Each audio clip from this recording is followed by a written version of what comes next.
কিছু পরিমাণ টাকা সরল সুদে 4 বছরে 600 টাকা এবং 6 বছরে 650 টাকা হলে বার্ষিক সুদের হার কত? তা আসল প্লাস 6 বছরের সুদ কত? 650 টাকা। এবং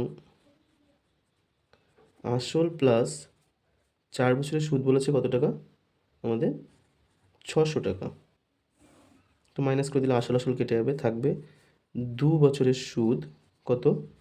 50 টাকা। 2 বছরের সুদ যদি 50 টাকা হয়, তাহলে এখানে যে কোনো একটা আমি হিসেবে ইনপুট করবো, 6 বছর অথবা 4 বছর বার করে নেবো।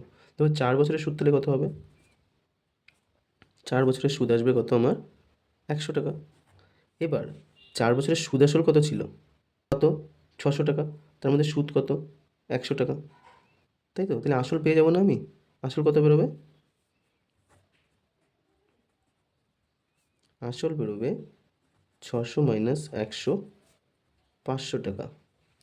এবার এই 500 টাকায় সুদ কত হয় দেখো, 2 বছর যদি 50 টাকা হয়, 1 বছরে কত হবে? আমি 1 বছরটা ওইদিকে বের করেও নিই, মুখে মুখে তুমি মনে মনে হিসাব করে নিতে পারো। 1 বছর হবে 25 টাকা, দিলে 500 টাকায় কত সুদ? তো 500 টাকায় সুদ হচ্ছে 25 টাকা, 100 টাকায় কত? তাহলে আমার সুদের হার আসলো কত? সুদের হার আসলো আমার 5%।